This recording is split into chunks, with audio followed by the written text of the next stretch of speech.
देखिए, सबका अपना इंग्लिश पढ़ाने का अपना अलग अलग तरीका होता है। कोई डायरेक्ट टेंस से स्टार्ट करता है, कोई नाउन से पढ़ाता है, कोई लेटर से स्टार्ट करता है। तो उसी तरह से हमारे जीवन में हमने इंग्लिश को जिस तरीके से अनुभव किया है और पढ़ा और सीखा है, उस तरह से अपने एक्सपीरियंस के तहत यदि मैं आपको सिखाने का प्रयास किया हूँ, तो मैं एक सीरीज चलाया था इससे पहले, 10 से पहले का बेसिक। बीच में कुछ बच्चों के डिमांड की वजह से मैंने नरेशन वाइज पढ़ा दिया कंप्लीट एकदम बिल्कुल डिटेल में, लेकिन मैंने इस सीरीज को स्टॉप कर रखा था। फिर मैं उसी सीरीज पे वापस आ गया हूँ और 10 से पहले का बेसिक का जो सीरीज है, इस पे 8-10 वीडियो पहले बन चुके हैं। यदि आप उस वीडियो को नहीं देखे हैं तो उस वीडियो को जरूर देखें। इसका एक अलग ही प्लेलिस्ट है 10 से पहले का बेसिक। तो उसी क्रम में हम आज आगे बढ़ने वाले हैं और आज हम इस वीडियो में ये देखने वाले हैं कि फ्रेज और इडियम और फ्रेजल वर्ब में क्या डिफरेंस होता है। ये तीनों में सब्जेक्ट वर्ब नहीं होता है, ये तीनों ग्रुप ऑफ वर्ड्स होते हैं और अधिकांश बच्चे जो होते हैं वो इडियम और फ्रेज को एक ही समझते हैं, है ना।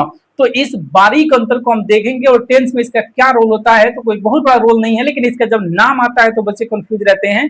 तो मैंने कहा पहले ही कि हमारा एक अपना तरीका है, हमारे तरीके से आप टेंस को पढ़ते हैं। तो ये जान लीजिए कि टेंस आप 9 से लेकर के 12 तक या फिर कोई भी वनडे कॉम्पिटिटिव एग्जाम में आप बैठते हैं, जो केंद्र सरकार की नौकरी में इंग्लिश आती ही आती है, तो वहां पर आपको ये टेंस या कोई भी टॉपिक दोबारा पढ़ने की जरूरत नहीं पड़ेगी, जो हम आपको पढ़ाएंगे, है ना। तो चलिए शुरू करते हैं और इसमें देखते हैं कि फ्रेज सबसे पहले फ्रेज क्या होता है। तो यहाँ पे लिखा हुआ है कि फ्रेज का हिंदी है वाक्यांश, है ना। इसका डिफिनेशन देखिए क्या लिखा हुआ है, मैं इसे पढ़ दूंगा और फिर अपने शब्दों में बता दूंगा कि ये क्या है।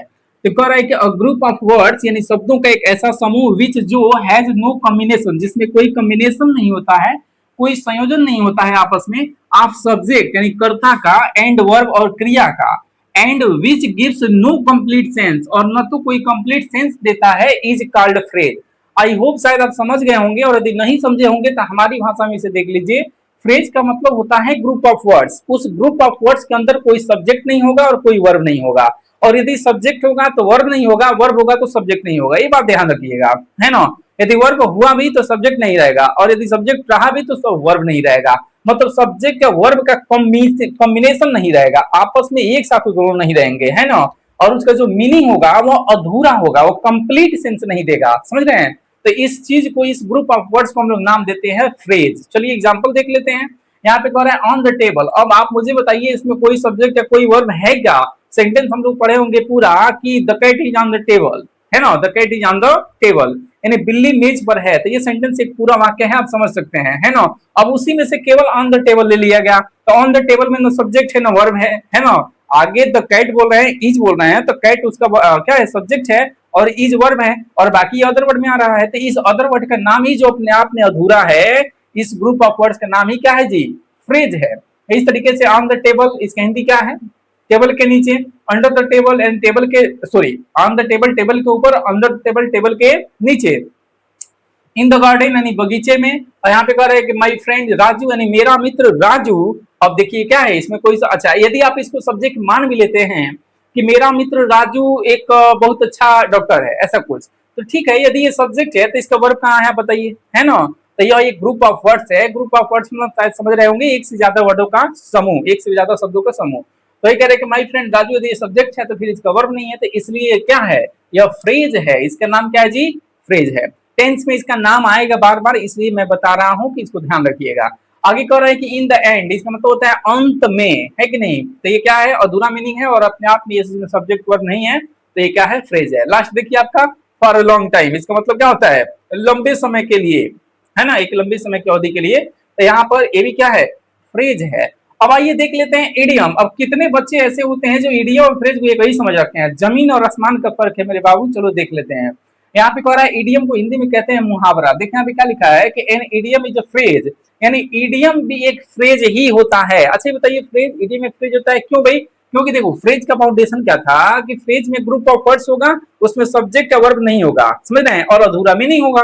तो सेम वही बात ये भी कह रहा है कि इसमें भी ग्रुप ऑफ वर्ड्स होगा और इसमें सब्जेक्ट वर्ब का कोई कॉम्बिनेशन नहीं होगा, अधूरा मीनिंग यह भी देगा, तो फिर ये क्या है, लेकिन ये मुहावरा कहलाएगा। तो फिर मुहावरा क्यों कहलाएगा, जब यह अभी अधूरा मीनिंग देगा, इसमें भी सब्जेक्ट वर्ब नहीं होगा, तो फिर इसको हम फ्रेज ही कहते हैं, इडियम कहने की जरूरत क्या है। लेकिन आगे तो पढ़िए, देखिए कह रहे हैं कि इडियम इज अ फ्रेज, यानी इडियम एक फ्रेज ही होता है दैट जो does not have a literal meaning. लेकिन अंतर देखिए यहीं पे है, कह रहा है ये लिटरल मीनिंग नहीं देता है, ये इंप्लाइड मीनिंग देता है। अब कुछ बच्चे नहीं समझ पाएंगे सर लिटरल इंप्लाइड का मतलब क्या है।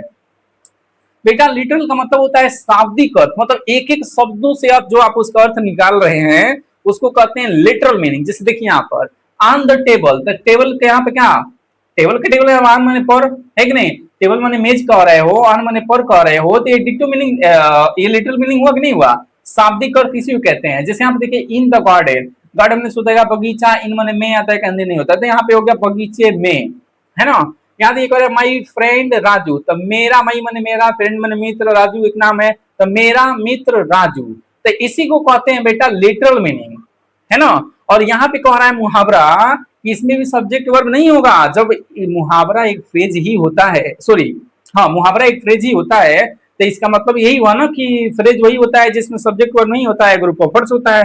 तो इसका मतलब यदि मुहावरा एक फ्रेज है तो फिर अंतर कहाँ पर है, तो अंतर यहाँ पर है कि यह लिटरल मीनिंग देता है और यह लिटरल मीनिंग नहीं देता है, यह इंप्लाइड मीनिंग देता है। इंप्लाइड का मतलब क्या हुआ, अंतर्निहित मीनिंग। अभी दिखाएंगे इसका एग्जाम्पल, यहाँ नीचे लिखा हुआ है, आप समझ जाएंगे। देखिए यहाँ पे एक नोट लिखा हुआ है, कह रहे कि मुहावरा अरबी भाषा का शब्द है, जैसे इडियम का हिंदी मुहावरा है ना, पर मुहावरा अरबी भाषा का शब्द है जिसका अर्थ होता है अभ्यास। इसका मतलब यह हुआ इसमें कोई लॉजिक नहीं है, यहाँ पे एंड बट कुछ बात नहीं करना होता है, इसको रट्टा मारना होता है। हालांकि आज इस पर भी लोग ट्रिक एंड टिप्स के माध्यम से ये मुहावरा याद करवाते हैं लोग, क्योंकि इसमें कोई लॉजिक काम नहीं करता है।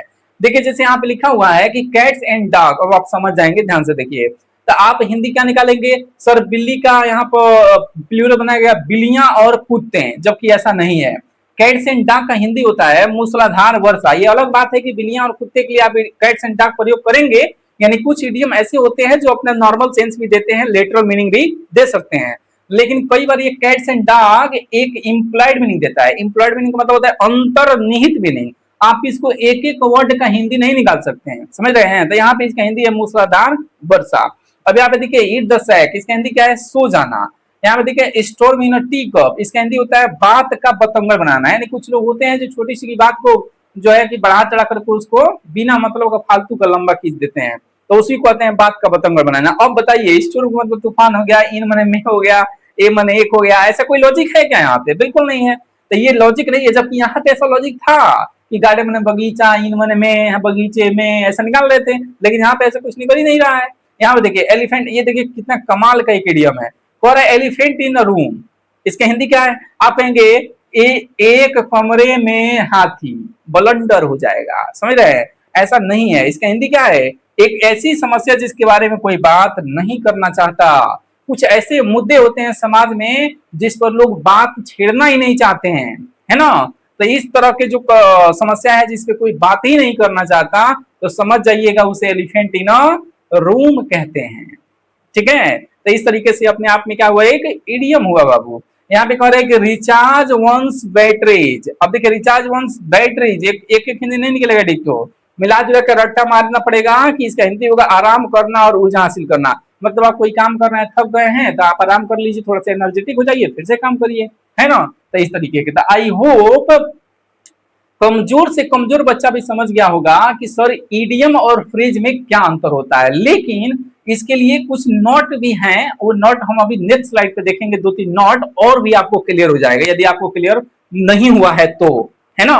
यहाँ पे देखिए एग्जांपल दिखाया गया है कि ये जो ईडियम होते हैं ना, कई बार ये लिटरल मीनिंग भी दे सकते हैं और कई बार इंप्लाइड मीनिंग भी दे सकते हैं। जैसे देखिए एग्जांपल है कैट्स एंड डॉग, ये अपने कॉमन सेंस की से पकड़ लेंगे।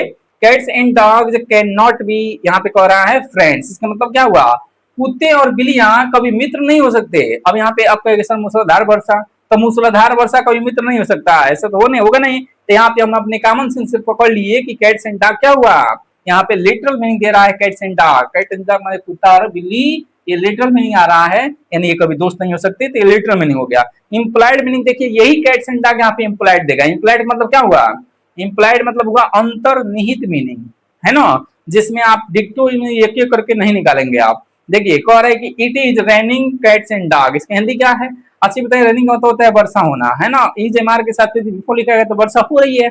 तो वर्षा हो रही है किसका, कुत्ता और बिल्ली का वर्षा हो रहा है, ऐसा तो हो नहीं सकता है। तो हम अपने कॉमन सेंस से समझ जाएंगे कि यहाँ पे कैट्स एंड डॉग का हिंदी है मूसलाधार वर्षा, तो मूसलाधार वर्षा हो रही है। इसका मतलब यही हुआ कि कुछ इडियम्स जो होते हैं वो लिटरल मीनिंग भी दे सकते हैं और इंप्लाइड मीनिंग भी दे सकते हैं। अब चलिए कुछ महत्वपूर्ण अंतर जान लेते हैं कि सर इडियम और फ्रेज में महत्वपूर्ण डिफरेंस क्या है, जिससे कि और भी ज्यादा आपको ये स्पष्ट हो जाए। है तो चलिए चलते हैं नेक्स्ट स्लाइड पे। आइए चलते हैं नेक्स्ट स्लाइड पे। देखिए यहाँ पे लिखा हुआ है कि ईडियम प्लस फ्रेज। अब ईडियम फ्रेज में कुछ महत्वपूर्ण अंतर समझ लीजिए, यदि अभी भी आपको डाउट है तो यहाँ पर कुछ अंतर समझिए, आपको क्लियर हो जाएगा। कह रहा है ऑल ईडियम्स आर फ्रेजेज, मतलब सभी ईडियम फ्रेज होते हैं। क्यों होते हैं समझते चलिए। क्योंकि देखिए इसलिए होते हैं क्योंकि फ्रेज में भी कोई सब्जेक्ट या वर्ब का कॉम्बिनेशन नहीं होता है और ईडियम में भी कोई सब्जेक्ट या वर्ब का कॉम्बिनेशन नहीं होता है। यह भी एक ग्रुप ऑफ वर्ड्स होता है, फ्रेज भी, और यह भी एक ग्रुप ऑफ वर्ड्स होता है और दोनों में सब्जेक्ट वर्ब नहीं होता है। इसलिए कह रहा है कि सभी ईडियम फ्रेज हो सकते हैं, ठीक है, but not all phrase are idiom, ठीक है, लेकिन सभी फ्रेज ईडियम नहीं हो सकते। पता है क्यों? क्योंकि ईडियम का एक जिक्र है। देखिए सभी फ्रेज जो है, सॉरी, सभी ईडियम इस आधार पर फ्रेज हो सकता है क्योंकि दोनों में सब्जेक्ट या वर्ब नहीं होता है और दोनों ग्रुप ऑफ वर्ड्स होता है। लेकिन सभी फ्रेज ईडियम इसलिए नहीं हो सकता है क्योंकि इन दोनों में एक मेजर डिफरेंस है इसके मीनिंग का। ईडियम का जो मीनिंग होता है वह हमेशा इंप्लॉयड होगा। समझ रहे हैं? इंप्लॉयड मतलब क्या? अंतर्निहित मीनिंग। आप एक एक वर्ड का मीनिंग नहीं निकाल सकते हैं। तो वही कह रहा है कि सभी फ्रेज जो हैं ये क्या ईडियम नहीं हो सकते हैं, लेकिन सभी ईडियम फ्रेज हो सकते हैं, ठीक है, क्योंकि ये भी ग्रुप ऑफ वर्ड्स, ये भी ग्रुप ऑफ वर्ड्स। तो आई होप समझ गए होंगे, ठीक है। अब देखिए यहाँ पे दूसरा कह रहा है कि a phrase can have both literal and employed meaning. ध्यान दीजिए, ये जो फ्रेज होगा वह लिटरल भी मीनिंग दे सकता है और इंप्लॉयड भी मीनिंग दे सकता है, लेकिन ईडियम हमेशा इंप्लॉयड ही मीनिंग देगा। मतलब कभी कभी ऐसा भी हो सकता है कि जिसको आप फ्रेज बोल रहे हैं वो एकदम डिक्टो न दे करके थोड़ा सा अनबन दे सकता है, लेकिन ईडियम हमेशा इंप्लॉयड ही देगा, अंतर्निहित ही मीनिंग देगा। आप डिक्टो नहीं कह सकते। समझ रहे हैं ना? तो ये दोनों अंतर शायद आपको समझ में आया होगा। तीसरा देखिए करेंगे but an idiom has only an employed meaning. हमने क्या बोला? वही बातें कह रहा है कि ईडियम केवल इंप्लॉयड मीनिंग देगा, फ्रेज जो है यह दोनों मीनिंग दे सकता है। और यहाँ पे कह रहा है कि सभी ईडियम फ्रेज हो सकते हैं क्योंकि दोनों में सब्जेक्ट वर्ब होता है और दोनों ग्रुप ऑफ वर्ड्स होते हैं, लेकिन सभी फ्रेज ईडियम नहीं हो सकते हैं क्योंकि यहाँ पे अब मीनिंग के अनुसार देखा जा रहा है। क्योंकि ईडियम जो होता है वो मीनिंग इंप्लाइड देता है और फ्रेज दोनों दे सकता है रेयर केस में, ठीक है। अब आइए देखते हैं फ्रेजल वर्ब क्या होता है। तो यहाँ पे देखिए वाक्यांश क्रिया। अब देखिए फ्रेज यहाँ पे वर्ड से समझिए, कंफ्यूज नहीं होना है। आप मुझे बताइए ये फ्रेज है वर्ड, इसी में तो ई हटा करके आई एल जोड़ दिया गया तो फ्रेजल और फ्रेजल बन गया है। इसका मतलब क्या है? इसमें अलग से वर्ब जोड़ दिया गया है। मतलब कहीं ना कहीं बात यहाँ भी फ्रेज की ही हो रही है। यदि बात यहाँ भी फ्रेज की हो रही है तो फ्रेज की परिभाषा क्या कहता है कि जिसमें सब्जेक्ट या वर्ब का कॉम्बिनेशन ना हो, एक ग्रुप ऑफ ऐसा कोई भी ऐसा ग्रुप ऑफ वर्ड्स जिसमें कोई सब्जेक्ट या वर्ब का कॉम्बिनेशन न हो और वो अपना अधूरा मीनिंग दे, यानी इनकम्प्लीट सेंस देता हो, उस ग्रुप ऑफ वर्ड्स का नाम होता है फ्रेज।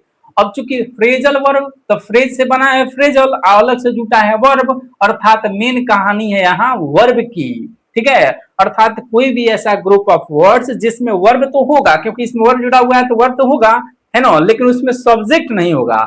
बिना सब्जेक्ट का वर्ब के साथ एक ग्रुप ऑफ वर्ड्स होगा, तो वर्ब के साथ कौन सा अगला शब्द होगा वह नीचे इसके परिभाषा में लिखा हुआ है, ठीक है ना। और वह जो समूह होगा उस समूह को हम लोग कहेंगे फ्रेजल वर्ब। चलिए डिफिनेशन देख लेते हैं। यही करेगा a verb that is combined, एक ऐसी क्रिया जो कंबाइंड यानी मिली होती है विद एन एडवर्ब, या तो उसके साथ कोई एडवर्ब मिला होता है, आर अ प्रेपोजिशन या फिर कोई प्रेपोजिशन मिला होता है, या समटाइम्स बोथ या फिर कभी कभी ये दोनों मिल सकते हैं, और टू गिव और दे सकते हैं और न्यू मीनिंग एक नया मीनिंग, है ना। यहाँ पे देखिए एक नोट लिखा हुआ है, इस नोट को पढ़ने से पहले एग्जाम्पल देख लेते हैं। देखिए यहाँ पे कह रहा है पुट ऑन, इसका मतलब यही था कि एक वर्ब होगा उसके साथ या तो कोई प्रेपोजिशन लग जाएगा या फिर कोई एडवर्ब लग जाएगा, या फिर प्रेपोजिशन और एडवर्ब दोनों भी लग सकते हैं, और लग करके जो मीनिंग, ये जो वर्ब है ना आगे वाला, उसका जो मीनिंग होता होगा वह मीनिंग से बिल्कुल डिफरेंस मीनिंग देने लगेगा, तो उस ग्रुप ऑफ वर्ड्स का नाम हो जाएगा फ्रेजल वर्ब, ठीक है। मतलब फ्रेजल वर्ब एक वर्ब ही है लेकिन उसके साथ प्रेपोजिशन या एडवर्ब या फिर दोनों मिलकर के मीनिंग अपना चेंज कर दिया है। देखिए कह रहा है कि पुट ऑन, अब का मतलब होता है पहनना। अब देखिए यहाँ पे क्या मतलब है, कह रहा है कि ये बताइए पुट का मतलब होता है रखना, पहले से आप जानते हैं एक वर्ब है रखना, ऑन माने होता है पर एक प्रीपोजिशन है, लेकिन देखिए ये प्रीपोजिशन और वर्ब आपस में मिला तो अब इसका मीनिंग हो गया पहनना। कहीं भी पुट ऑन आता है तो आप ऐसा नहीं कह सकते कि पुट माने रखना, ऑन माने पर रखना, तो ब्लंडर हो जाएगा, है ना। तो इस तरीके से क्या है, पहनना। तो यहाँ पर वर्ब था, इसके साथ प्रीपोजिशन जुड़ा, अपना मीनिंग बिल्कुल चेंज कर दिया, इसी को कहते हैं फ्रेजल वर्ब। अब आप इस आधार पे एक बात मुझे बात बताइए, नॉट ऑटोमेटिक आप समझ जाएंगे, क्या इसको हम इंप्लॉयड मीनिंग नहीं कह सकते? कह सकते हैं ना। तो ये एक इंप्लॉयड मीनिंग है। और एक बात, वही बात यहाँ पे देखिए, यहाँ पे क्या लिखा हुआ है कि फ्रेजल वर्ब को आमतौर पे मुहावरे कहते हैं। क्यों कहते हैं भाई? क्योंकि इडियम अपना मीनिंग इंप्लॉयड देता है और यह भी अपना मीनिंग इंप्लॉयड दे रहा है, क्योंकि पुट मने रखना थोड़ी हो रहा है, आन मने पर मने तो ये पर्व रखना थोड़ी कह रहा है, क्या इसीलिए ये क्या है, ये भी इंप्लॉयड है। चूंकि मुहावरा भी इंप्लॉयड होता है तो इसलिए कह रहा है कि फ्रेजल वर्ब को आमतौर पर आप मुहावरा कह सकते हैं, मुहावरा के रूप में जाना जाता है। और कह रहे तथा इनका प्रयोग सामान्यतः 90% किसी भाषा के मूल वक्ता करते हैं, है ना।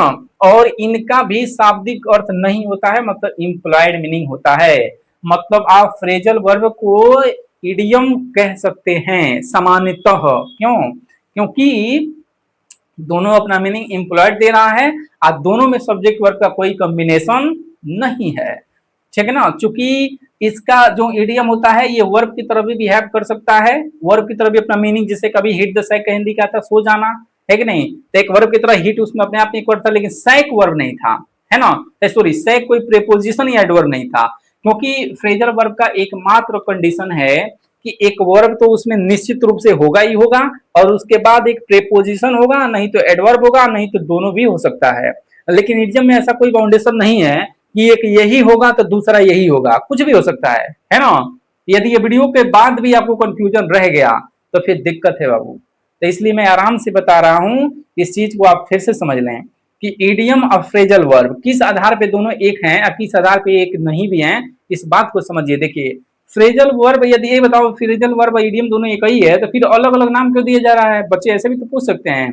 तो बाबू एक ही एकदम नहीं है, ऐसा कहा जा रहा है कि फ्रेजल वर्ब को इडियम कह सकते हैं आमतौर पर, लेकिन पूरी तरह से आप कहेंगे कि फ्रेजल वर्ब इडियम ही होता है तो ये गलत है। क्योंकि फ्रेजल वर्ब का एक कंडीशन है, कंडीशन क्या है कि एक वर्ब उसमें 100% होगा ही होगा और उसके बाद एक प्रीपोजिशन होगा, नहीं तो एडवर्ब होगा, नहीं तो प्रीपोजिशन एडवर्ब दोनों मिलेगा उसमें, और मिल करके अपना मीनिंग बिल्कुल अलग बना देगा, ठीक है। तो वो जो ग्रुप ऑफ वर्ड्स होगा उसका नाम होगा फ्रेजल वर्ब, क्योंकि उसमें वर्ब ऑलरेडी है।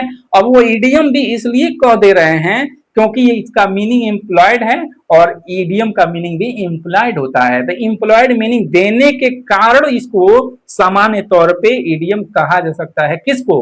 फ्रेजल वर्ब को। अब बताइए इससे आसान क्या होगा। तो यहाँ पे देखिए, तो इस तरीके से ये है, जैसे यहाँ पे पिकअप का मतलब क्या हो गया, उठाना। आस्क फॉर का मतलब होता है, अब देखिए आस्क माने क्या होता है, पूछना। फॉर माने के लिए, तो हिंदी होगा के लिए पूछना, नहीं यहाँ पे हिंदी हो जाएगा मांगना। अब कहिएगा क्यों सर, के क्या लॉजिक है? तो कोई लॉजिक वॉजिक दुनिया में किसी टीचर को पता नहीं है, और आपको पता है तो कमेंट बॉक्स में कमेंट करिए। आप जहां कहीं भी पढ़ते हो तो उस टीचर से पूछिए कि आस्क फॉर माने मांगना कैसे होगा, इसके पीछे क्या लॉजिक है। कोई लॉजिक किसी को पता नहीं है ना। ये सभी लोग रटते हैं, आपको भी रटना पड़ेगा, हमने भी रटा है। चूंकि इसको लोग ट्रिक से याद करवाते हैं वो अलग बात है, ट्रिक्स हम भी आपको याद करवाएंगे आगे, है ना। तो आस्क फॉर मींस होता है मांगना। देखिए ब्रिंग अप माने क्या होता है, ऊपर। ब्रिंग माने होता है क्या, लाना, ऊपर लाना, नहीं, पालन पोषण करना। अब कैसे हो गया, तो कैसे हो गया यह बात किसी को पता नहीं है। बस इसको रटिए या लॉजिक से याद करिए, कैसे भी, सॉरी, या फिर कोई ट्रिक लगा के याद करिए, कुछ भी लगाइए, बस याद करिए। यहाँ पे कह रहा है ब्रेकअप, ब्रेकअप का मतलब तो आप खूब जानते होंगे, है ना, रिश्ता तोड़ना। यहाँ पे कह रहा है गिव अप, देखो अप माने ऊपर है, गिव माने देना, ऊपर देना, नहीं। तो यहाँ पे इसकी हिंदी क्या हो जाएगी, छोड़ना। गेट रीड ऑफ, इसका मतलब क्या होता है, छुटकारा पाना। तो आई होप यह वीडियो आपका जो कंफ्यूजन होगा कि इडियम फ्रेज में या फिर फ्रेजल वर्ब में क्या अंतर होता है, यदि इस वीडियो को देखने के बाद भी आपको डाउट रह जाता है तो आप कमेंट बॉक्स में कमेंट जरूर करें, ताकि मुझे भी समझ में आए कि अपने जानने में तो मैंने 100% कुछ छोड़ा नहीं, फिर भी आपको डाउट कैसे रह गया। अब 1 मिनट और सुन लीजिए, इसमें हमने क्यों इस तीनों टॉपिक को एक साथ रखा है। देखिए हमने आपको पढ़ाया फ्रेज, फिर आपको पढ़ाया इडियम, और फिर आपको पढ़ाए फ्रेजल वर्ब, है ना। ये बताइए ये तीनों को, फ्रेजल वर्ब, ये तीनों को हमने वीएस मीनिंग वर्सेस करके क्यों पढ़ाया? ये तीनों आपस में मिलते जुलते क्यों हैं? इसलिए हैं कि ये भी क्या था आप मुझे बताइए, यह भी एक ग्रुप ऑफ वर्ड्स था, ग्रुप ऑफ वर्ड्स था। आप देखिए ग्रुप ऑफ वर्ड्स, और यह भी क्या है, ग्रुप ऑफ वर्ड्स था। यह भी क्या था, ग्रुप ऑफ वर्ड्स था। लेकिन इन तीनों में कुछ कुछ डिफरेंस है। डिफरेंस क्या है? देखिए फ्रेजल वर्ब का अपना एक बाउंडेशन क्या था कि इसमें वर्ब 100% होगा ही होगा, और इसके साथ दो और वर्ड्स हो सकता है, या तो कोई प्रीपोजिशन हो सकता है या फिर कोई एडवर्ब हो सकता है, या हो सकता है कि ये दोनों हो। तो बताइए ये अपने आप में एक अलग दुनिया है कि नहीं है? इसमें भी सब्जेक्ट वर्ब का कॉम्बिनेशन नहीं है। वो अलग बात है कि वर्ब है तो सब्जेक्ट नहीं है ना। तो ये, तो इसकी एक अलग दुनिया हो गई। इडियम क्या कह रहा था? ये कह रहा था कि यह भी ग्रुप ऑफ वर्ड्स है, लेकिन इसमें ऐसा कोई बाउंडेशन नहीं है कि इसमें एक नाउन होगा उसके बाद एक ये होगा तो होगा, ऐसा कुछ नहीं। लेकिन ये बाउंडेशन रख रहा है फ्रेजल वर्ब की, एक वर्ब होगा और आगे प्रीपोजिशन नहीं तो एडवर्ब और नहीं तो दोनों होगा। हाँ ठीक है। और इडियम कहता है कि मेरे अंदर ऐसा कोई लॉजिक नहीं है कि मैं एक नाउन होगा तो दूसरा एडवर्ब होगा, तो एक एडवर्ब होगा तो अगला प्रीपोजिशन होगा, तो ऐसा कुछ भी नहीं है। मतलब ये कोई भी रैंडमली ग्रुप ऑफ वर्ड्स बन सकता है ना। आप नहीं बना सकते, हम नहीं बना सकते, ऑलरेडी होता है। तो वही कह रहे हैं कि कोई भी ऐसा ग्रुप ऑफ वर्ड्स होता है जो अपना मीनिंग क्या हो, जिसमें सब्जेक्ट वर्ब का कॉम्बिनेशन नहीं होगा और अपना मीनिंग इंप्लॉयड देगा, तो उसी को हम लोग बोल देंगे इडियम। और फ्रेज में क्या कह रहा था, ये अभी रैंडमली ग्रुप ऑफ वर्ड्स हो सकता है, लेकिन इसका मीनिंग क्या होता है, लिटरल होता है। सामान्यतः का मतलब होता है 90%, समझ लीजिए कि इसका मीनिंग क्या होगा, इसका मीनिंग लिटरल होगा। लिटरल मैंने क्या आ रहा, वर्ड टू वर्ड निकालिएगा। जैसे मैंने कहा यहाँ पर a beautiful dress, a beautiful, और आगे बोला ड्रेस, तो इसका हिंदी क्या होगा, एक सुंदर सा ड्रेस। तो ए माने एक ब्यूटीफुल सुंदर ड्रेस में ड्रेस ऐसा निकाल रहे हैं, इसी को कहते हैं लिटरल, समझ रहे हैं। तो इसलिए ये आपका फ्रेज था। तो बताइए तीनों आपस में कहीं ना कहीं अलग है कि नहीं है? अलग है, लेकिन तीनों में सिमिलरिटी क्या है कि तीनों ग्रुप ऑफ वर्ड्स है और तीनों में सब्जेक्ट वर्ब का कॉम्बिनेशन नहीं है। तो चलिए मिलते हैं नेक्स्ट वीडियो में। Thank you for watching this video. जय हिंद, जय भारत।